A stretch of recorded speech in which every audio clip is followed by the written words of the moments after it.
PowerNomics, Chapter 6. Industrialization using your new paradigm. Building industries is the first step toward building monopolies.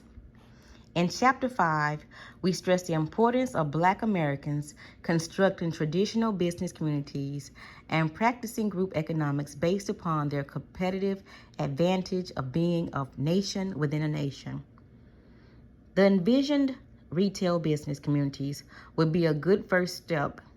However, retail outlets would not be enough, especially if they are constructed as standalone businesses. They lose the unique advantages of being a part of a new developing Black community. We need complementary businesses that can produce interrelated products and services to magnify our competitive advantages in the marketplace. The nature of complementary businesses allows them to be vertically integrated into an industrial framework that can attract, hold, and redistribute large amounts of wealth and technological resources. Black Americans need to own and operate industries within its own business communities that are competitive with businesses outside the community.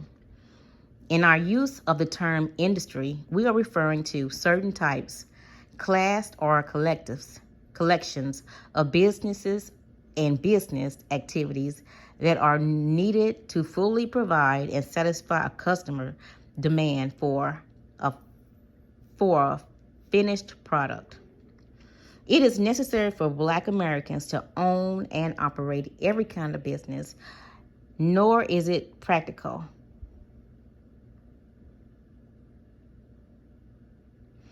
We are marginalized people who are coming into the business world 400 years late.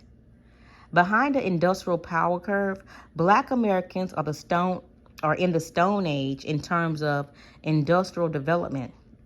Although slavery begot capitalism, which begot industrialization, which begot a continuous flow of technological advances, Blacks were never the owners or direct beneficiaries of what their labor produced. Throughout the Industrial Revolution, Blacks remained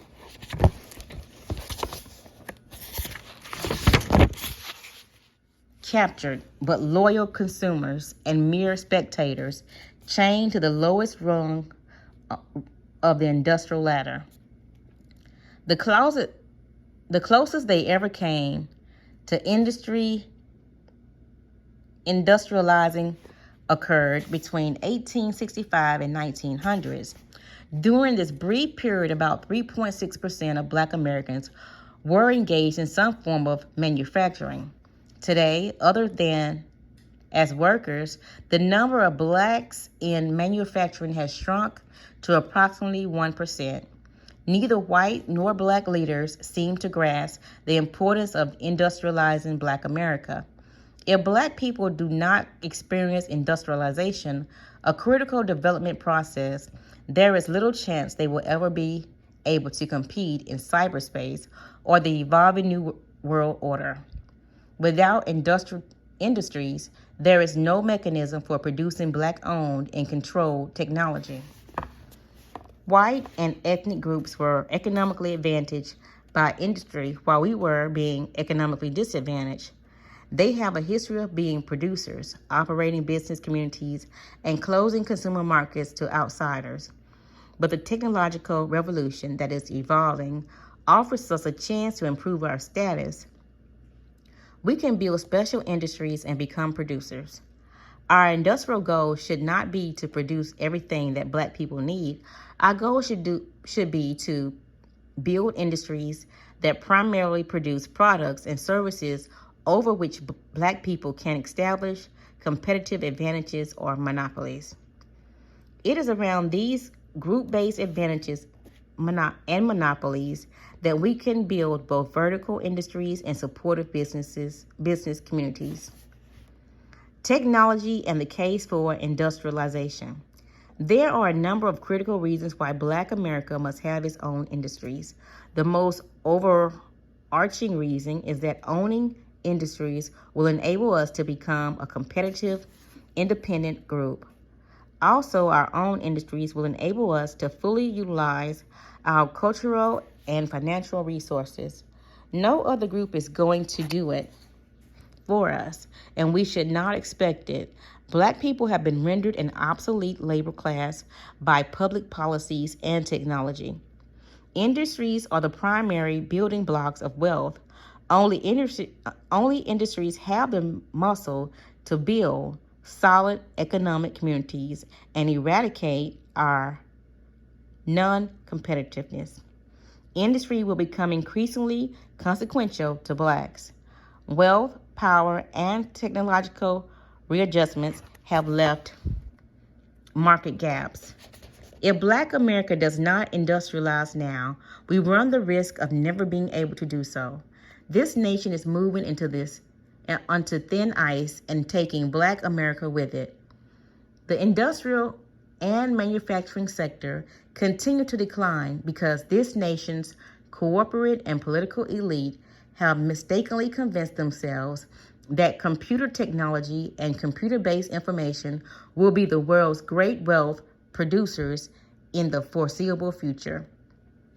Like the man who stared too long into the sun, the power elite is blinded by the wonders of technology. Small and large businesses are rushing to build industries around the manipulation of high-tech information, rather than owning the physical resources in traditional brick-and-mortar industries. They want to join those who have become multimillionaires overnight by either investing in or building businesses promoting high technology wizardry. Information-based businesses are held up as the nation's dream models. The dot-com businesses have made so much money that traditional businesses must find ways to keep revenue flowing and keep up with the technological developments. But there is not a pot of gold at the end of every rainbow. Many dot-coms are going out of business because they lack brick and mortar to fulfill their electronic promises. Despite some developing dark clouds, technology is becoming a religion with its own high priest and miracle workers. Corporate executives and politicals alike gamble that they can make profits and wealth by simply utilizing and advancing technology to create intangible, specialized information. There is no doubt that great opportunities for profit and wealth exist in high tech and information. But at the bottom line, neither high profits nor specialized information can replace tangible products, especially those that are essential to life, such as food and water and clothing. As companies choose information over tangible products to produce and distribute, this nation will soon have no fallback industries if the technology game fails. Technology and Black America. As the nation moves in a risky direction, it perpetrates the propaganda that is good for white America is equally good for Black America. Technology has not significantly improved the socio-economic status of Black people anywhere in the world. Technology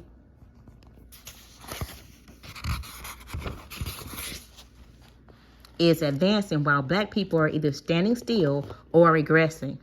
High-tech advocates refuse to acknowledge that extent to which racial beliefs intrude into development and use of technology.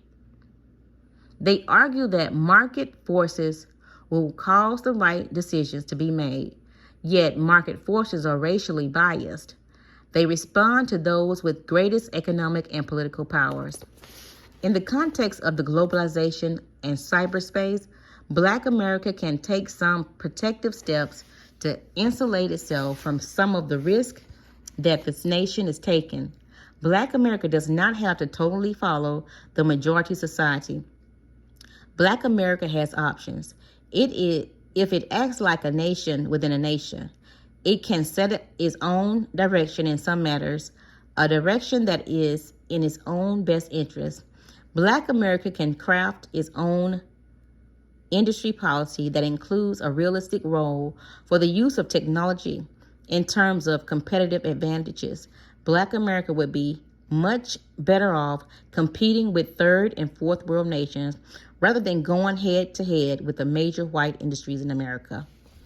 Prerequisites for industrialization. Black America has the nuts and bolts to industrialize. Many third world countries that have fewer resources and competitive advantages than Black America has successfully industrialized. Black America has a required educated class, surplus workforce, raw and cultural resources, disposable income, pools of capital, consumer markets, and mostly important, some of the best infrastructure improvements in the world. Having the physical infrastructure in the place allows Black America to start industrializing immediately. White society abandoned the inner city infrastructures more than a half of a century ago. They left Black America the public infrastructure they can serve as empowerment tools to produce wealth and technology. It bears repeating that within most inner cities, there are billions of dollars of wealth in infrastructure, such as expressways, communication systems, and water and sewage facilities, building airports, educational institutions, and hospitals. Most of the inner city resources are directly under Black political control, but they must be defended. The majority of white society realized it abandoned this wealth and is now seeking to retrieve it through such concepts as regionalization, municipal sharing, and privatization. With the infrastructure in place, Black America can build its industries and begin to produce its own technology just like any other nation. Technology and work. We discussed technology in previous chapters, but it is also a critical consideration in our discussion in industrialization. Over the course of the last 4 decades, millions of people have been permanently eliminated from the workforce by technology. Due to economic and political weakness, Blacks were the first to go during the 1960s. Technology made Blacks an absolute labor force. Every Black person displaced by technology represents a transfer of wealth to owners of the technology. The owners benefit from the wages they no longer have to pay Black labor force. Approximately 34% of the nation's Black workforce is either unemployed or underemployed. They have suffered from having little or no wages for centuries. The wages that could have gone to enslaved Blacks were transferred to the white slaveholders. In modern times, wealth is transferred to the business owners. Black people are always displaced, yet dominate societies, continues to introduce technology because it enriches and empowers them. Now, unlike any other time in history, computer-driven labor is extracting humans from the work equation. Some displaced workers re-educate themselves and become employed in new careers. Others find temporary and part-time jobs, but large numbers simply drop out of the workforce, possibly forever.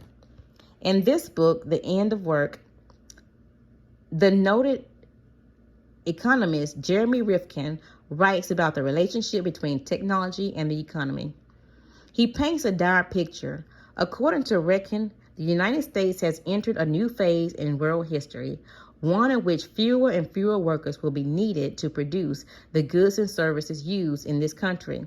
He says this is a strong likelihood that by the year 2015, only 25% of the people working today will be needed to produce the same amount of goods and services. A part of the problem is that the fact that even in an economic boom, about 95% of all newly created jobs go to white suburbs and not Black inner cities. What happens to Black America, who were unofficially declared an obsolete workforce nearly 40 years ago and today have a hidden national unemployment rate of 34%? Encouraging Black people to prepare for jobs is an expanding service industry is only a partial answer. Developing technology will probably wipe out 4 jobs for every one service-related job that it creates. Service-related positions in global markets may be acceptable for white Americans. They have never been a service class. Moreover, they have significant wealth and control of information technology to compete in a competitive global society. But what will happen to Black Americans who are already an impoverished and non-producing, completely consumptive group that never profited during the 450 years that they were forced to follow white America? How will Black Americans compete, and who will protect their markets in cyberspace and global economy? No race or nation can progress strictly as consumers with magical technology. History shows that technology creates just as many problems as it solves. Technology and industrialization.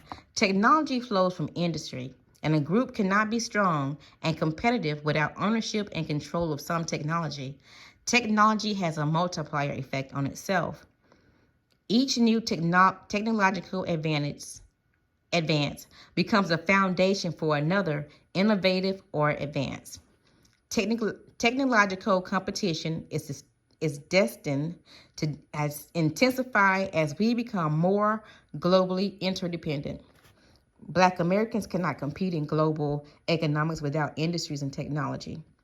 Now it is time to get a toehold on some special industries, ones in which we have competitive advantages and begin to produce our own technology. Other progression of low technology, we will not benefit economically from the progression of more complex technology. We must start at the beginning by identifying and exploiting the competitive industrial advantages of being a Black nation within the richest nation on earth.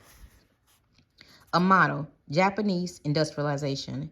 If we use the concept of Blacks as a nation within a nation, Japan is an appropriate model for how to industrialize and become a major political and economical power, using the concept of vertical integration. Vertical integration as a management concept was first used by the Ford Motor Company and Standard Oil more than a century ago. This business practice allowed a single corporation to own and control all levels of given industry. The corporation top-down management controlled everything from supplies of raw materials to distributions and retails of finished products for the company. As used in PowerNomics, vertical integration is much broader. The Japanese shifted the use of vertical integration from a single corporation to a nation of businesses. Thus they came closer to the PowerNomic concept of vertical integration. In addition to economic feats, Japan performed after World War II, which was discussed in Chapter 5. Japan did something else that is important to know. The Japanese linked vertical integration of their businesses with their strong family, culture, and religious values to give them an edge over competing nations.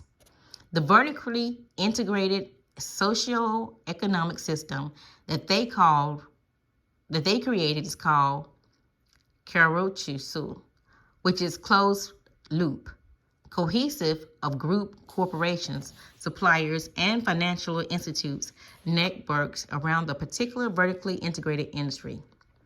Karutsu protects Japanese industries, community markets, and national economy.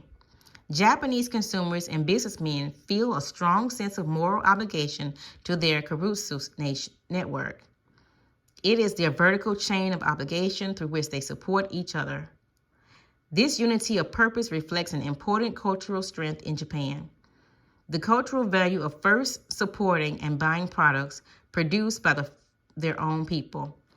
Japan industrialized around the cultural competitive advantage to better compete economically with other nations.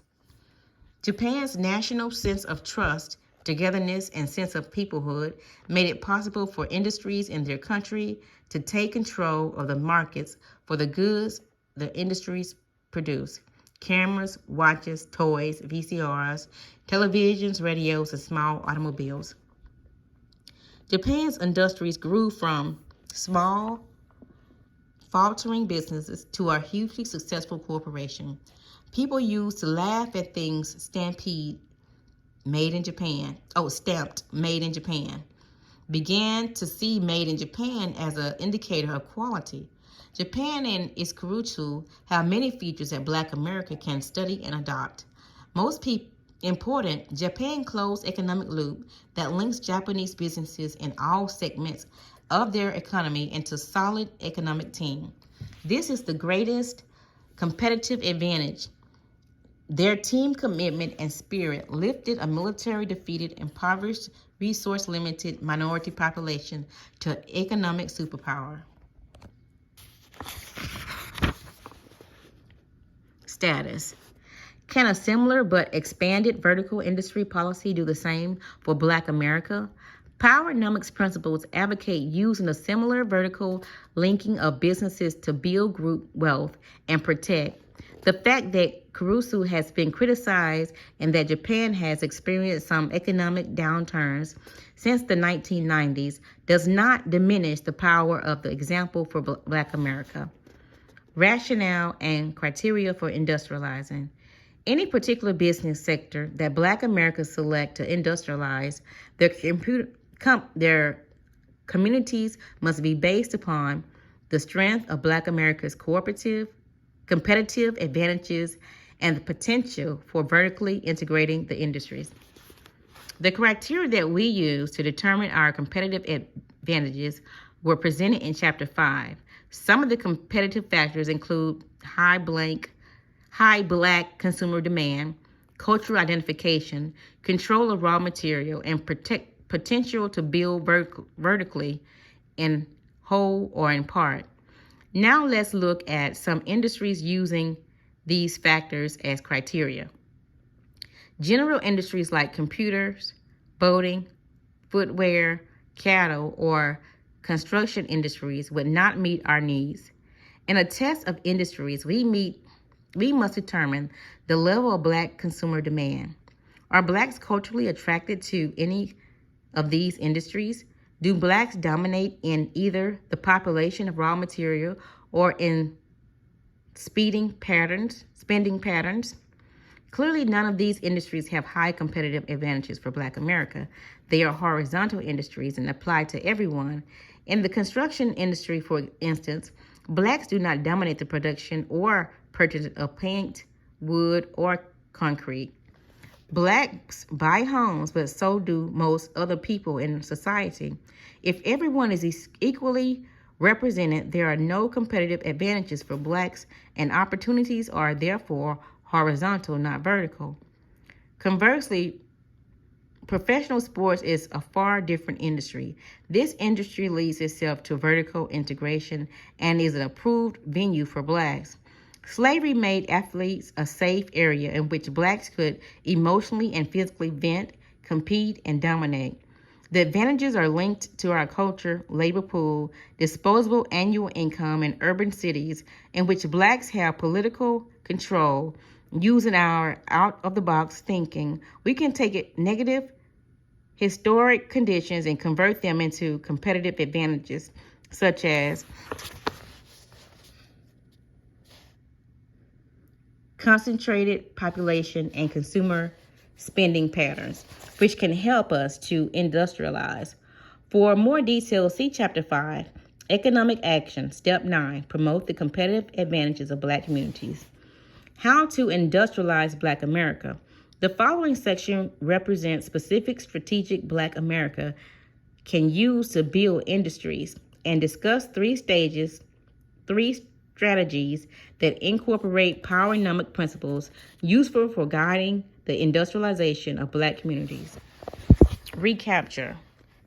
Sunset industries. First, Black America's national industry policy should prioritize the recapture of many of the major sunset industries.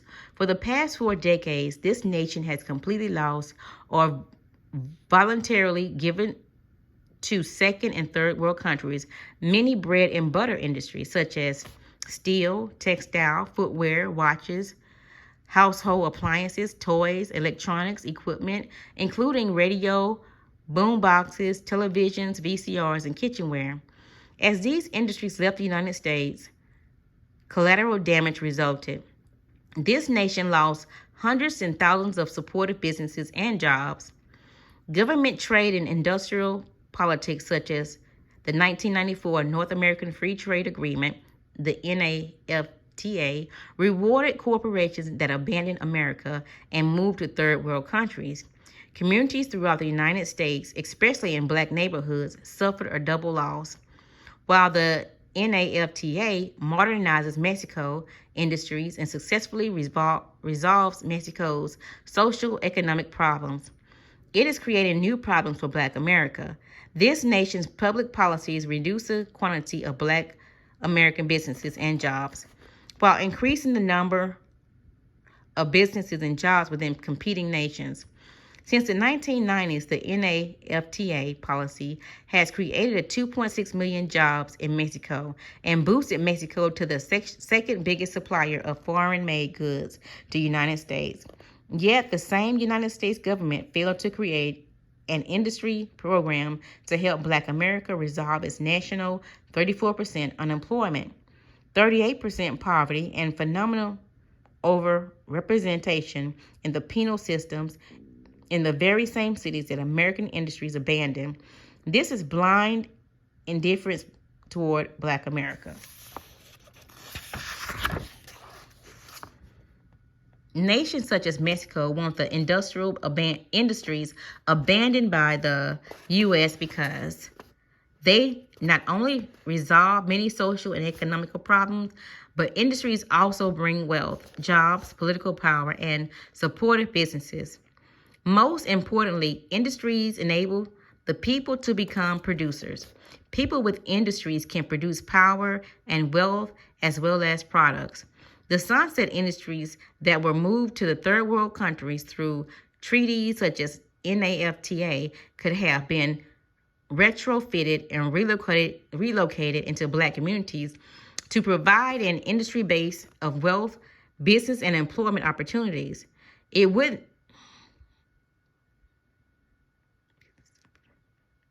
If relocated industries do well in third world countries like Mexico, why wouldn't they do equally as well in Black communities? Since Black Americans are a primary market for the product third world countries produce, such as shoes, clothing, why can't Blacks build their own clothing and shoe industries, then distribute those products to Black-owned businesses within their own consumer markets and communities? Abandoned industries brought back into operation, just like all other industries, thrive wherever they are needed and supported. Some towns and businesses in the United States never accepted the myth that declining industries could leave the country. These old industries continue to do well within their established traditional communities. On January 6, 2000, the Wall Street Journal reported on such towns, Goshen, Indiana, which retrained some of its old industries. The story reported that Goshen does not have many very high-paying tech jobs, but it does have a large number of middle-paying jobs, mostly in manufacturing. The manufacturing sector tends to pay higher wages to skilled and unskilled workers than many other industries. Goshen Industries retain jobs and offer competitive salaries to its residents. This is only one community that keeps its industries. If the United States government needs additional models of how to industrialize inner cities, a May 13, 2000 Washington Post article offers a suggestion. The Post story was about a national small business incubator program that is providing jobs, businesses, and little industries in rural communities across the United States. According to the article, there are more than 800 small businesses incubator programs in rural areas. This program was designed to help solve socioeconomic problems that inhibit businesses development, especially in small cities. Since the greatest need for this kind of program is in inner cities, why aren't urban Black Americans exposed to this kind of business development assistance? The article also stated that the smaller the town, the less margin for error in vision, planning, or financing. Most of the jobs in the incubators have created a pay $10 to $15 an hour. Those jobs pay 2 to 3 times minimum wage. Such opportunities would be welcomed and quickly grabbed by unemployment and underemployed Blacks in the inner city. Just like the incubator program mentioned above, some creative planning would allow for a number of abandoned industries to reopen and operate profitably within Black communities while paying decent wages. For example, most of the athletic footwear and boom boxes in America are produced in Far East. However, in America, it is impoverished Blacks who buy approximately 40% of expensive Air Jordans like Nike and other athletic shoes and portable radios. Considering Black Americans' social economic dilemma, it is worth noting that these consumer items are primarily targeted to Blacks.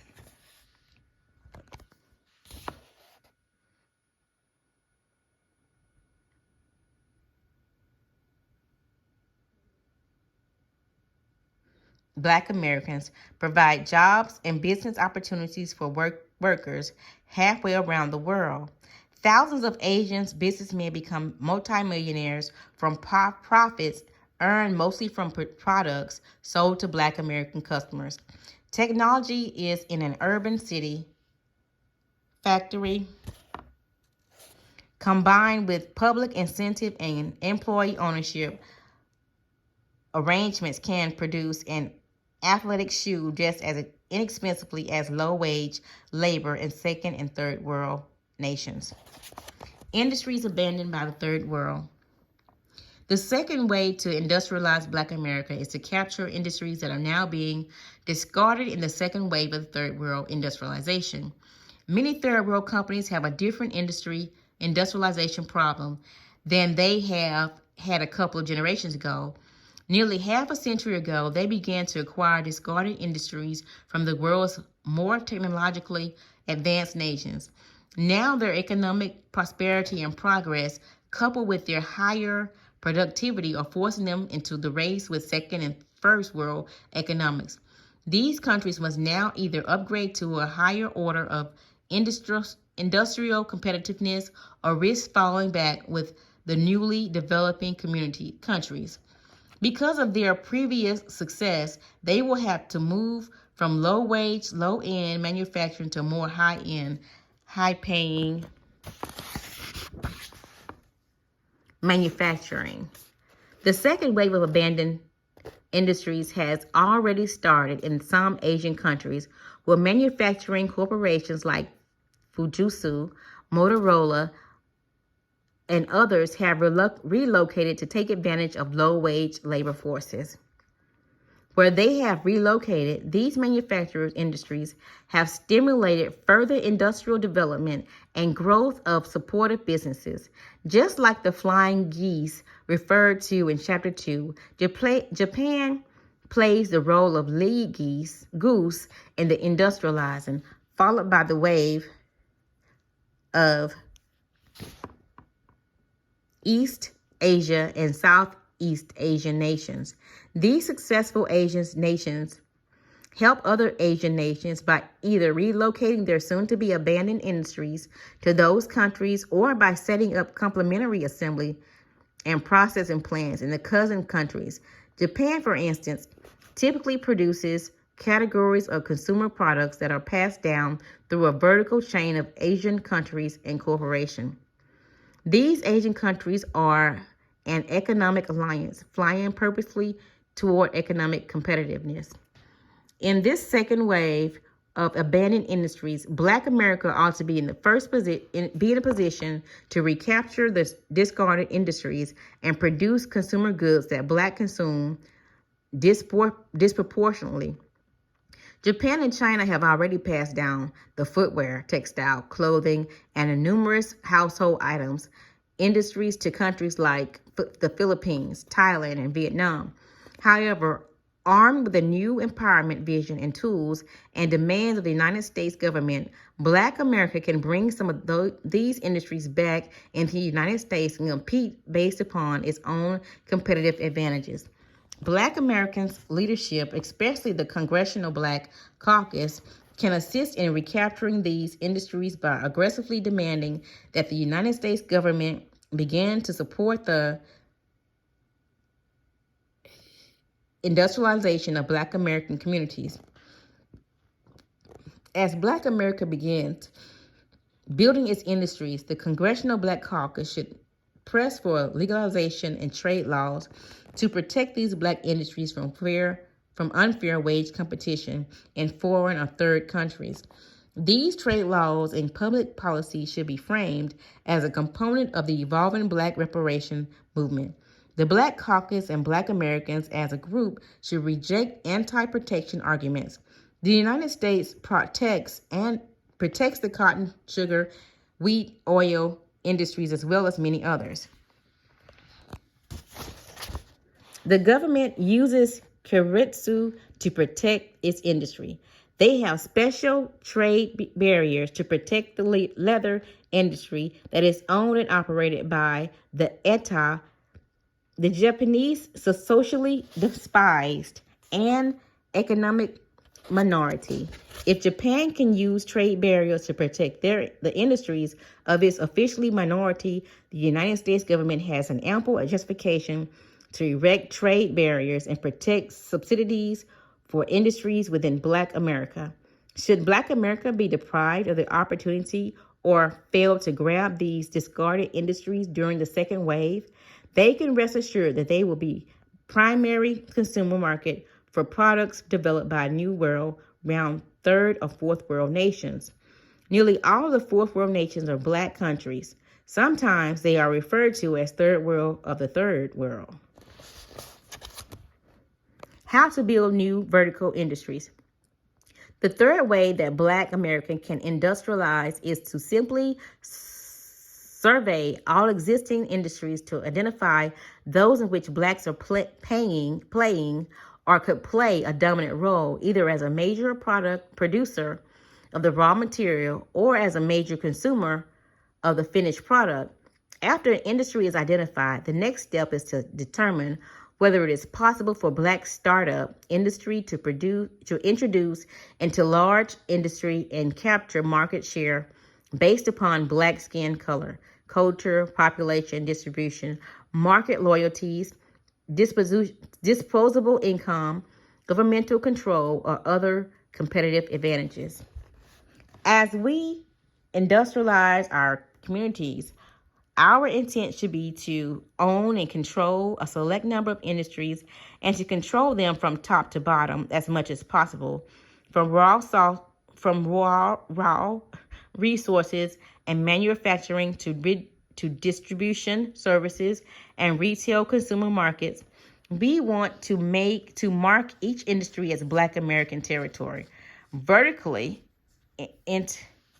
integration of industries create the potential to establish monopoly. A Black-controlled monopoly will help stabilize Black communities by concentrated wealth and political power. Black-owned and operated industries can function much like closed-loop geo-economic systems similar to Japan, keiretsu. Within a Black closed-loop system, we can own and control our own resources, production, and consumer markets. Each contractor and all employee within the linked system would be expected to buy products and services from within the group itself. Once this happens, we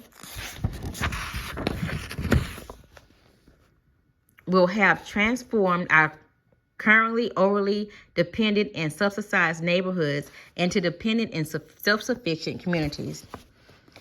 Capitalizing startup industries. The United States government enacted public policies and used its resources and incentives to relocate businesses out of inner cities across America.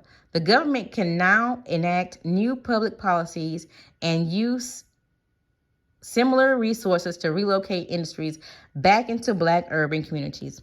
Black Americans suffer from a lack of access to capital, both as a resource that can be used with manufacture or produce other things and as a pool of surplus wealth that can be used to finance business ventures. To industrialize Black communities, capital in all its various forms will be needed. Unfortunately, few Black Americans possess or have access to capital. Consequently, the challenge we face is how to creatively find and aggregate capital to invest in our communities' industrial infrastructure. To build an industrial infrastructure across Black America, we will need two kinds of capital, debt and equity. In debt capital, we borrow cash, paying the borrowed amount back with interest. Black Americans experience difficulty in securing debt capital from traditional lenders for many reasons, including poor credit worthiness and lack of collateral. Impoverished people are labeled impoverished essentially because they lack capital and collateral. Unlike debt capital, equity capital is cash that investors bring to the table in exchange for some form of ownership, interest in a business, or in the particular instance, in an industry. In return for the equity, the investor expects a percentage of profits, dividends, and possibly capital gains. Money is exchanged for equity and interest in businesses and industries through various kinds of public and private institutional capital resources. The materials presented in the following section of the book represents a variety of ways to invest in Black American empowerment. The capital requirements for industries will vary with each industry and business. Some will require large amounts of capital, especially if the environment entities are vertically integrated into Black communities across the nation. Others will require small infusions of capital and can be secured by loans from traditional lenders, families and friends, or investment pools. The greatest depository of wealth or capital is the Wall Street stock market. So let's first look at how that resource can be used for capital formation. Wall Street and stock market. As mentioned briefly in Chapter 5, the stock market can be an excellent source of capital for our industries. Today, there are a few industrial, public traded Black-owned companies, but an offering can be structured to use stock market as a national mechanism to attract and aggregate capital to fund Black business initiatives, such as specifically selected vertical industries. An offering of this type would be a potent way to apply capital formation activities to the PowerNomics principle of ethno-aggregated and vertical integration. A Wall Street investment structure would give Blacks an opportunity to keep our limited capital inside the raise, where it can be used to build a business of wealth for Blacks as a group and individually. Blacks will be able to aggregate their money for the purpose of strengthening our race economically. This investment mechanism can be used to create a capital infrastructure of investment banks, bonds, and stock markets, trading companies, brokerage firms, and investment advisors.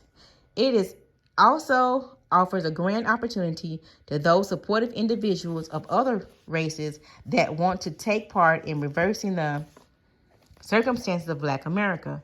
The few Black-owned, publicly traded companies currently listed on Wall Street are designed for the traditional purpose of attracting capital that can be used to expand and operate those individual companies.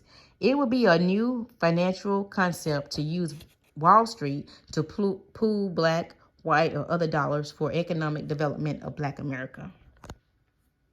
There are barriers to using Wall Street as a way to aggregate funds. Wall Street is highly regulated by the Securities Exchange Commission, the SEC. Preparing an initial public offering, the IPO, is expensive, complex, and time-consuming. Filing an application involves specializing of thousands of dollars. At the same time, additional money, effort, and time are required to structure a sound, well-run, vertical industries. But on the positive side, the SEC approval to raise capital from the general public will create a financial resource few blacks have ever had. It is hard to conceptualize the magnitude of funds that could be aggregated through a Wall Street offering. Let's propose a hypothetical example. If every one of this nation's 36 million blacks invested $365 and $1 a day for a year in an offering, it would produce a capital pool for more than $13 billion, greater than the gross revenue of all the black businesses in America. Just imagine how many black businesses could be started from a capital investment pool that size. For perspective, according to Broadcasting Magazine, Radio One, the largest black owner of radio station, has approximately 52 radio stations with an approximate value of $2 billion. Other capital formation mechanisms, such as private placement, involve a third limited number of investors, which would restrict the number of black businesses we could capitalize. An IPO, on the other hand, would allow every black American who chooses to do so to invest or to have a piece of the rock. When nearly 100% of the corporation listed on the stock market and the investor are all white, money invested in Wall Street might help an individual or his family, but it does not translate to helping black communities.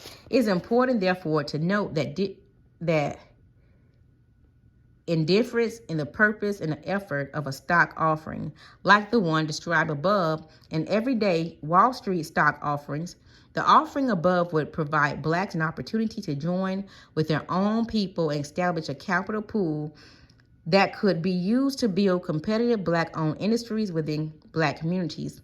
It would also offer a vehicle to others who might wish to support an effort. The criteria for developing key industries. The industry suggests below exploit black Americans' strong competitive advantages of population, consumer dominance, cultural niche, and patterns, as well as ownership and control of raw sources. Nearly all of the suggested industries and standalone businesses meet basic competitive advantages criteria, so they are amendable to become vertically integrated and can be located within most urban black communities. Some are not full industries, but substantial segments of industry competitive strategies allow black business people to capitalize on these advantages and construct self-supportive, independent, and competitive industries. Black Business Investment Corporation. When our industrial infrastructure has been established, it will profit from having a national organization that functions like Black Business Investment Corporation, the BBIC. The Black Business Investment Corporation should be made up of representation from major black industries, local black elected officials, educators, civic groups, and ministers. The role of the BBIC is to, 1, establish a national network of black industries and empowerment. 2, craft and administer industrial policies of black self-empowerment. 3, amass private and public funds for industrial growth.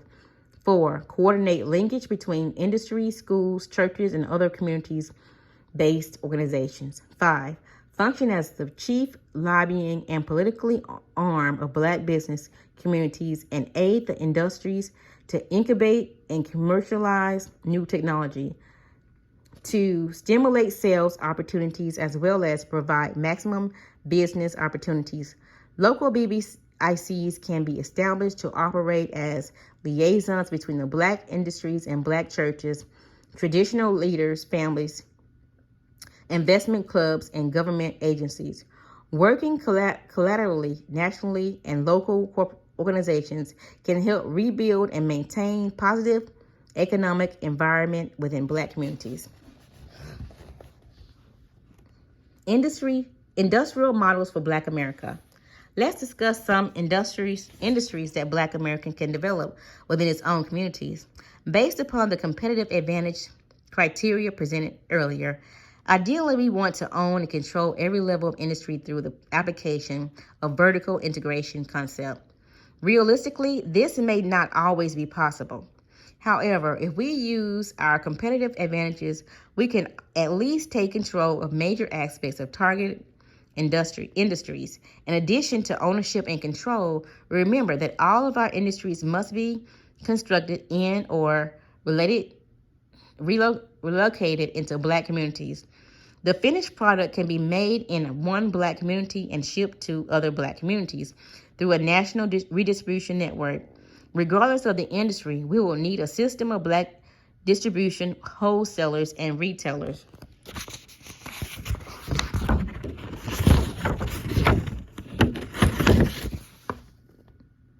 To deliver products to regional and national markets. A Black-owned national distribution system is currently in development. Each of the suggested vertical industries have been broken down into levels that could generate spin-off supported businesses. The various levels should interlock to become a completely complementary vertical industry. Interlocking from top to bottom gives the targeted industry its greatest competitive advantage. The systematic chart represented for the leather industry is a graphic view of linked vertical levels. See Figure 16. The schematic gives you another way to view vertical integration and the economic potential of industry. It is not possible to do a schematic for each industry represented here, but the leather industry is a good example of the use of schematic as a tool to see the relationship between businesses and a vertical system. Each subsequent section describes some of the competitive advantages that Blacks have in industry or segment. The suggested industries and businesses are intended to serve as food for Black minds that are hungry for business opportunity. These suggestions are not intended to serve as business plans, but as examples of the way PowerNomics principles can be used to industrialize Black America. The industries presented below are leather production, urban hydroponic farming, bottled water operations, and sports industries. Vertically integrated leather industry strategy built on group spending patterns. Whites abandoned the leather tanning industry over the course of the last century for a number of reasons. Three primary reasons were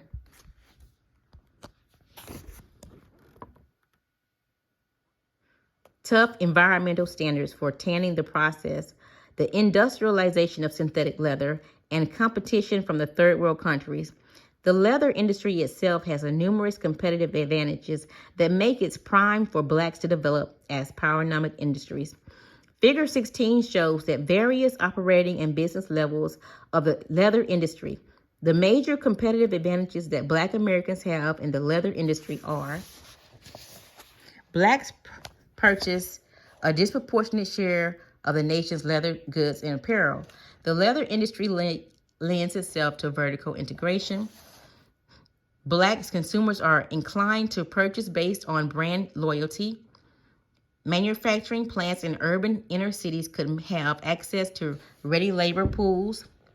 Major producers abandon the industry, leaving it open for strong competition. Leather producers are a long way from America, which is the biggest leather consuming market. For a tannery, Haiti, a Black country, has favorably environmental laws, wage scale, and close proximity to America. North and South America are major producers of animal hides. Economic development incentives are available via various environmental programs. All levels of government, federal, state, and local, must play non-traditional roles to help Black Americans industrialize and establish a competitive leather industry. Blacks should aggressively demand that the government use its capital program resources and legislative powers to intervene in the marketplace and create favorable conditions for establishing this Black industry. The book Black Labor, White Wealth provides government officials, economics, and other arguments to provide special assistance to Blacks. Black Americans should demand from government the same resources and trade protections provided to many other groups and industries. Most of the world's leather goods came from Asian countries that provide a variety of government assistance for manufacturers. For instance, Japan protects its leather industry by erecting trade barriers against cheap imports. Thus, Japanese consumers are forced to purchase domestically produced leather goods. What should be of interest to Black Americans is not just the Japanese trade barriers, but who the trade barriers protect. The trade barriers protect the leather industry and jobs of its workers who belong to the ETA, a socially despised, excluded, and vulnerable minority group. The Japanese ETA are equivalent to Blacks in America. The ETA are systematically excluded from certain jobs and are considered unworthy marriage partners. The same type of government programs and trade barriers.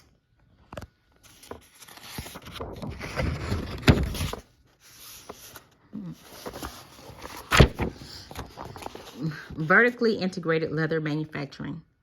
Advertising and promotion, Black entertainment and athletes. Retail outlets.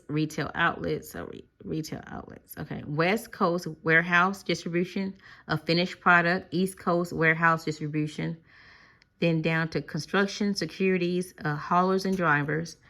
Then there's urban enterprise, zone cut and sew production. Industrial sports leather production, shoes, furniture, purses, bags, clothing. Overseas haulers, Haiti-based tannery processing plant, hides producers and brokers, pig, sheep, and reptile. Vertically integrated leather industry.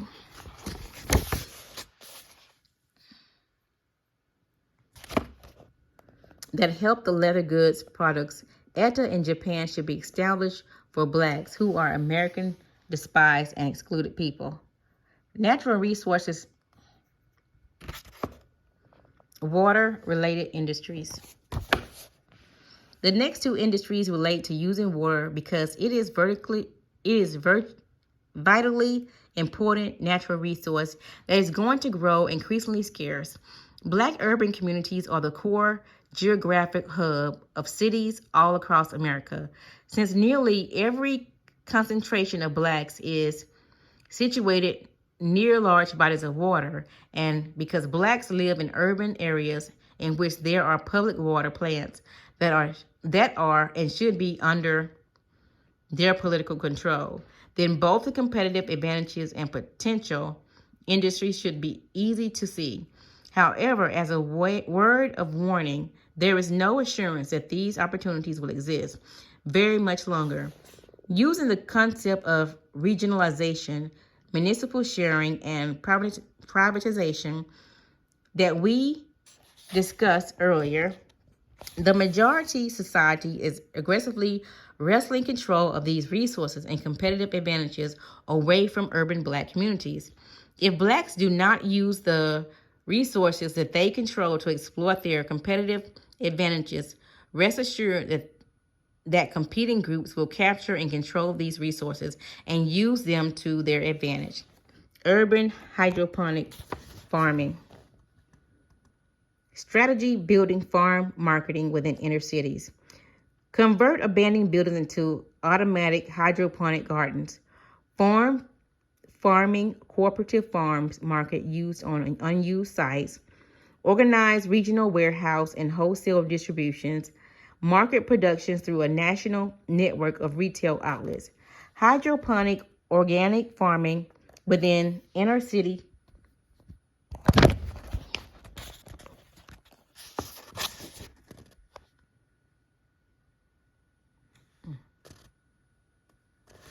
Hydroponic organic farming within inner cities communities is about survival in one level and creating wealth and building business opportunities at another. Producing one's own food is empowerment. Producing one's own food is empowerment.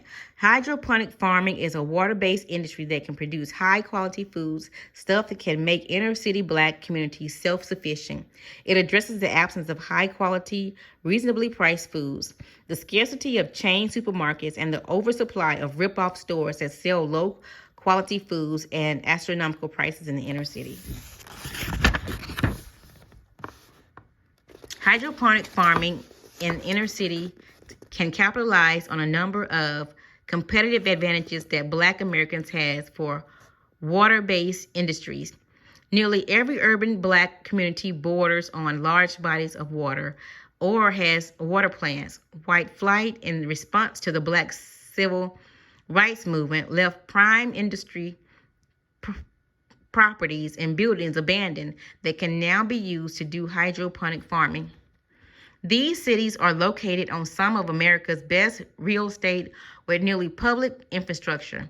The abandoned buildings we usually perceive as eyesores are eventually demolished, destroying both their financial and cultural value.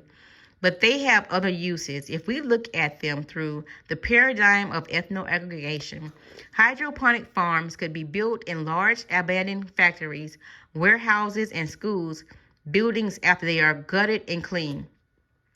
There are many such abandoned properties in the cities with large Black majority population, such as New York, Detroit, Newark, Buffalo, Philadelphia, Cleveland, Los Angeles, and private funds to assist with building, acquisition, and renovation, as well as installation of water tanks, electricity, and the acquisition of supplies and operating overhead.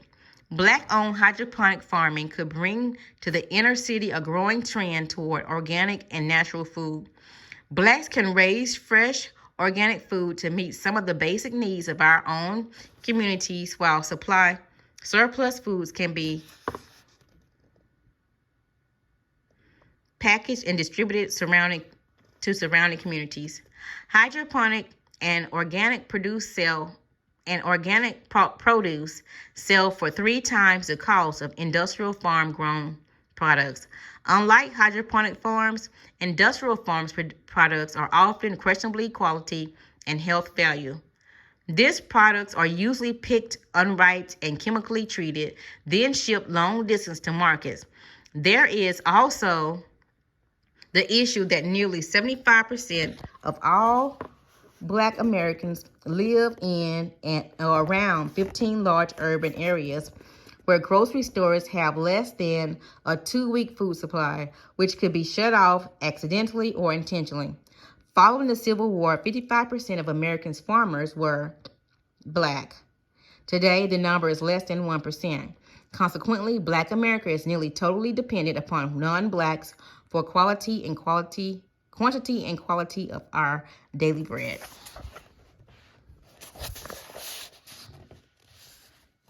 Produce from hydroponic facilities or any other farming source can be sold to individuals or food cooperatives. Abandoned schools or factories can be converted into markets, and the originally raised aqua products can be earmarked for regular chain and independent grocery stores and institutions. Black communities should establish the old farmers market that were once available in every city. Although most of them were raised in the 1950s, some still exist. Detroit has the Eastern Market and Baltimore has a Lexington Market. Blacks are the major consumers at these markets, but the shops and food stalls are owned and operated by ethnics who have passed ownership down through several generations.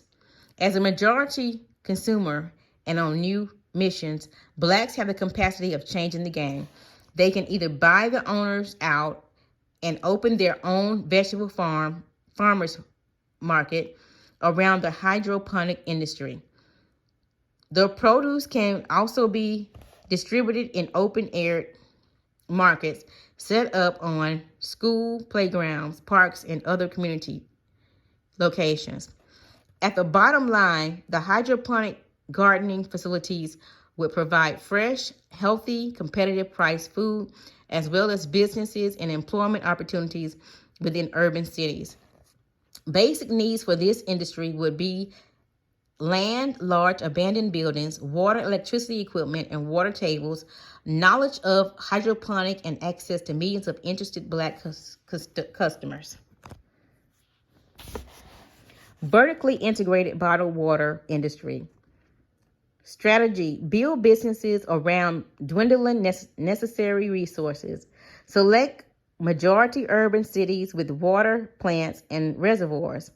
Acquire product plants and equipment for water purification and processing. Acquire technical expertise. Acquire containers, suppliers. Establish retail, commercial, office space. Acquire a fleet of vehicles and establish home deliveries, services, and food markets. An article in the Washington Post on July 17, 2000, summarized the finding of a number of scientists and made the case for viability of this potential Black industry. The article said one of the most severe crises certain to confront Homo sapiens in the coming decades will be the ability of fresh water. In recent years, various weather systems, droughts, and coastal hurricanes have demonstrated the vulnerability of our water supply system and increased public demands, especially during emergencies. The growing demand and scarcity of drinking water makes it an excellent potential business for Black Americans. During the 1990s, the national and the world suffered unusual water shortage. These shortages will certainly worsen as a result of pollution changes, weather conditions, and overpopulation. Nearly half of the world's population lives under severe weather stress conditions. Reportedly, the available drinking water in the world will decrease by 25% within the next 2 decades. Drinking water shortage will eventually come to America, and when they are due. The price of drinking water will increase dramatically. In Washington, D.C., residents have been advised during the past few years to not drink tap water. During the summer of 1999, both Virginia and Maryland imposed water restrictions due to drought. In North Carolina, drinking water was contaminated by a hurricane. Whether it is for pure survival or for profitable business opportunities, there are other competitive advantages that Black Americans can have if we develop a vertically controlled bottled water industry. As stated earlier, to our advantage, we have highly concentrated Black populations near water systems and large bodies of water. Blacks also are the dominant public office holders in the 15 key cities.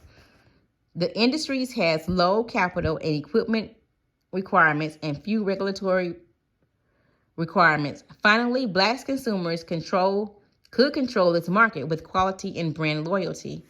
What is needed to start a bottled water business? Some of the equipment requirements for minimum size plant include automated distillers and field equipment, plastic containers, delivery trucks, and access to public water source. Public water can be steamed and distilled. The steamed and bottled water is then condensed, collected, bottled, and sold as distilled water. This industry can be divided into several levels.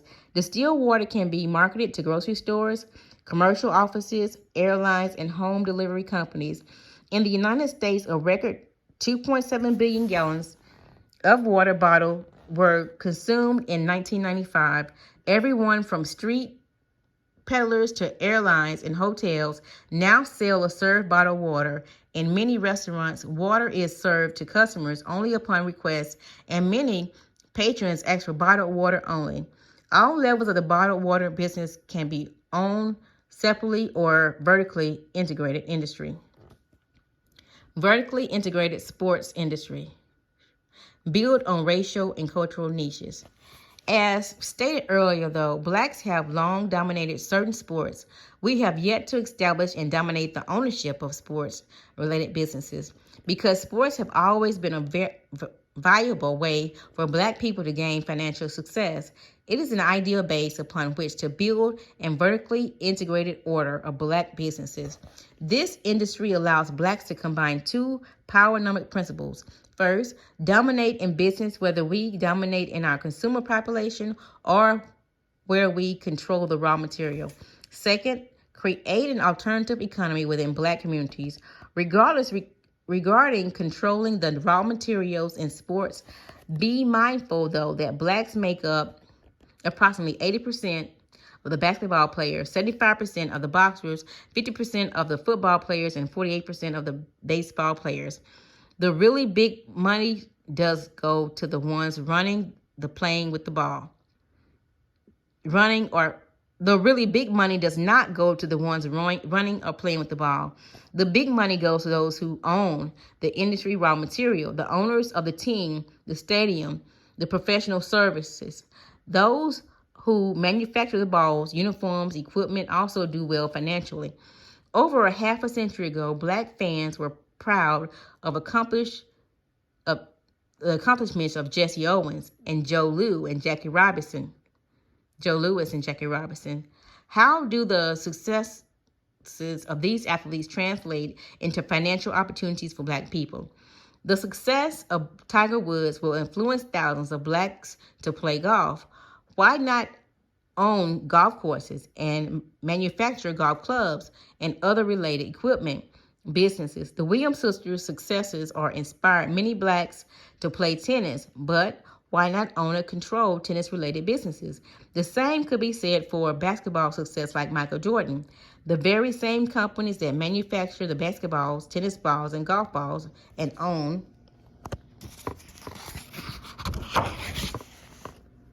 sports teams and stadiums will continue to own everything long after our black sports heroes are just names in the record books. Think of the social economic benefits for black athletes for the race. If the athlete would negotiate for greater black business opportunities within the sports industries, in addition to their personal contracts, they could leverage their celebrity status to demand that black businesses be involved at every level of industry in building a black alternative economy within black communities. Black athletes could negotiate for a black percentage of ownership in the teams, the stadiums, the concession contracts, equipment and uniform purchases, and the marketing and production budget. Why can't black athletes leverage their presence in the various sports to create business opportunities for blacks in management, insurance coverage, players, pension programs, banking, accounting, legal services, and stock sales?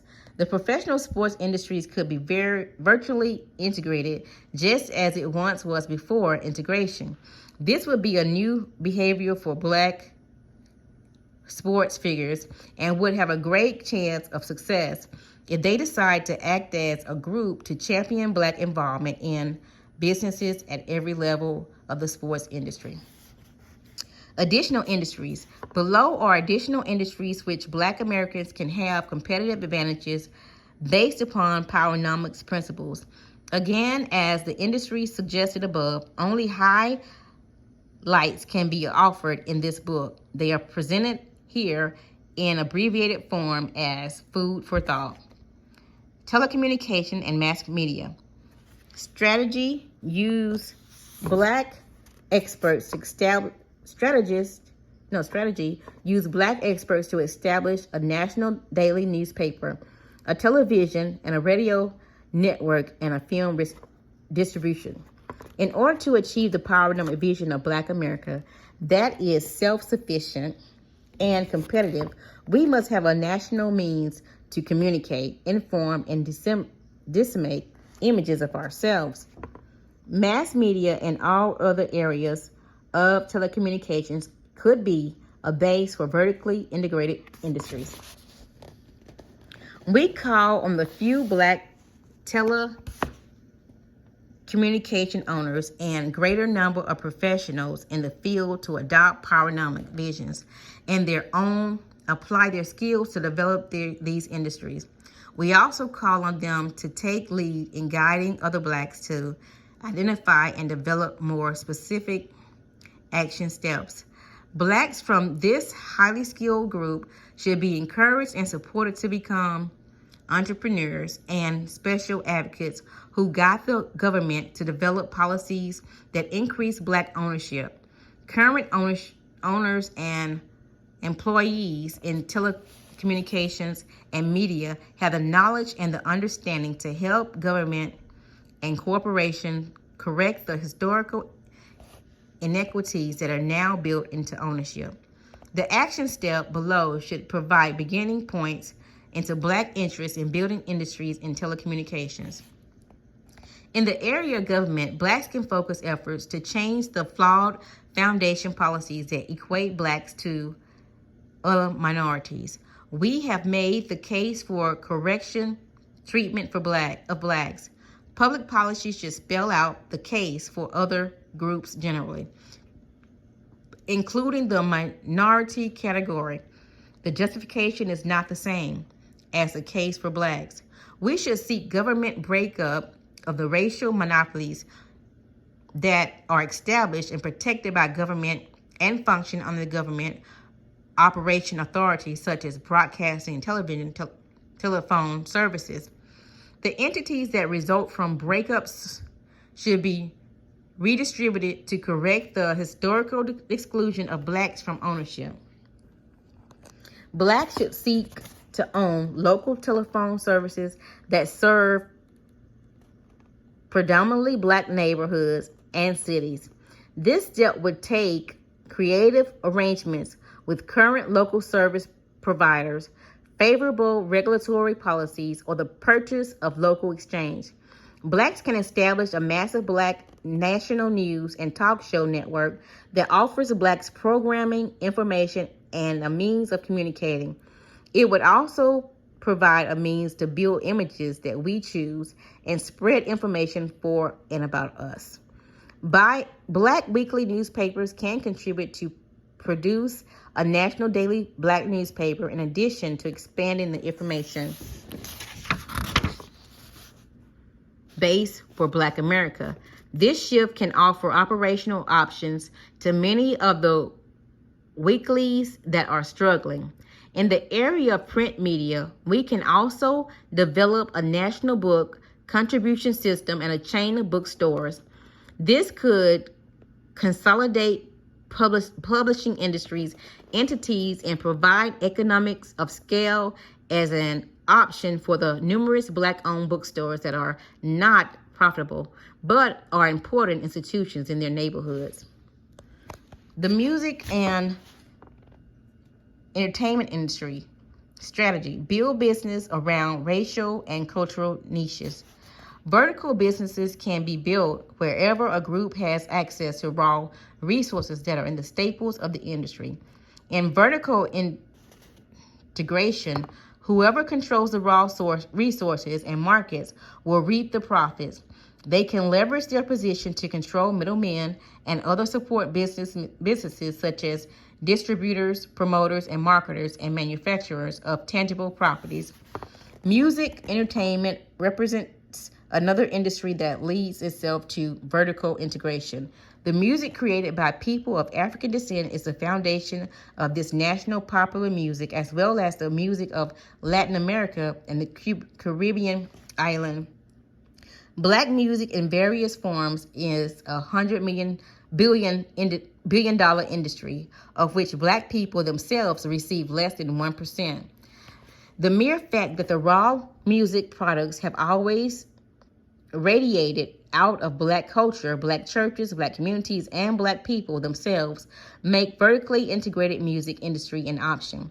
If Blacks make a commitment to it by recapturing our music heritage, we could be in a position to commercialize our cultural assets to build wealth, income, employment, and business opportunities within our communities.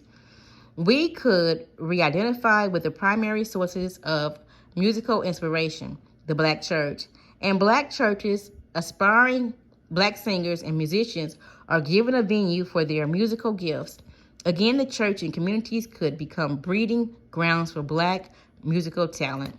Vertical integration will begin at the raw material level. The churches then extend upward to talent agencies regarding studio, distribution networks, and finally to a national chain of retail outlets. By establishing our own production, distribution, and retailing economy, we could avoid the economic forces that currently dictate what Black music can be produced and marketed. Most importantly, we could avoid having our musical talent expropriated by whites who copy Black artists, rename our music, play it in their halls of fame, and claim that Black music belonged to the world. During the past several centuries, nearly all forms of Black music were captured and exploited by the majority society. Whites have assimilated folk music and Dixieland, blues, jazz, and are working on gospel. Some far-sighted Blacks have begun to move on to control more of the process in producing Black music. Where there are efforts underway, we should encourage and support them. Where there are not, we should encourage those who can try. Opportunities through strategic alliance. Strategy: building businesses within safe harbors by contracting with an established company. It is not always necessary for Blacks to reinvent the wheel in order to start a successful business. We can build safe harbor business by filling gaps within existing mainstream businesses. Strategic alliances linked to a major company are examples of a safe harbor business opportunities. Most major corporations believe it is cheaper to contract with an outside company to perform some functions rather than to bear the in-house production expense.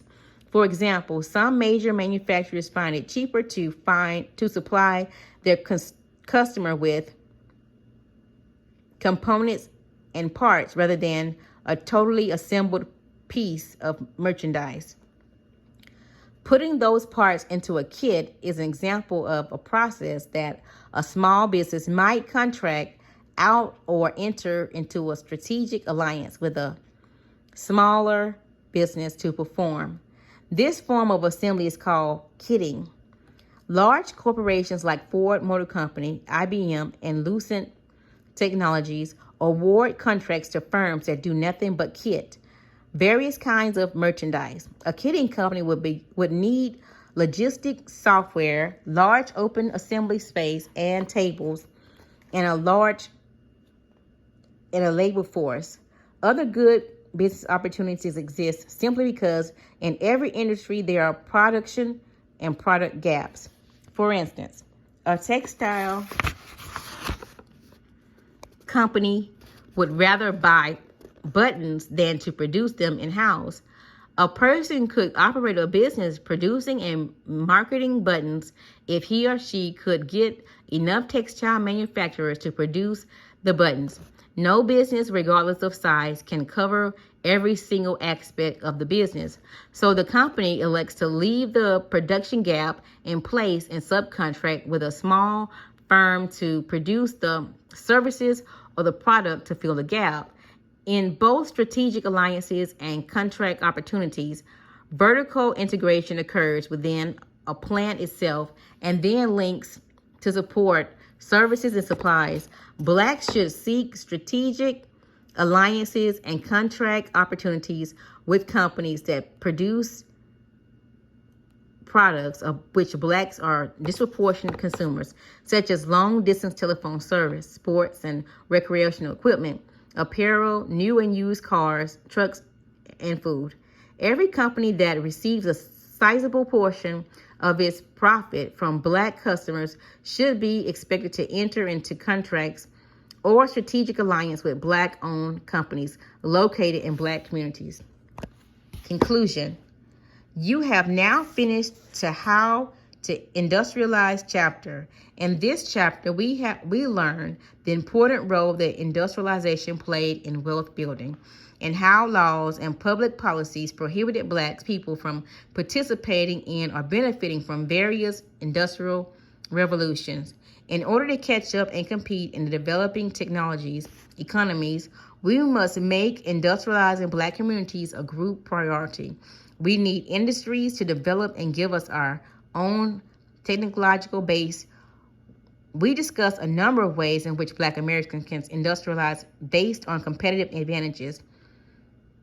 To give the reader a jump start in building Black industries, we suggest different types of industries that could be built around PowerNomics principles and the environment tools of vertical integration and ethno-aggregation. The part of PowerNomics plan requires special leadership to focus on the PowerNomic environment goals. It is beyond the scope of this chapter of this book to develop detailed business plan. However, the PowerNomics Enterprise Corporation has gone further and actually started developing vertical industries. The PowerNomics Enterprise Corporation has begun to build a vertically integrated seafood industry. PowerNomics Chapter 6.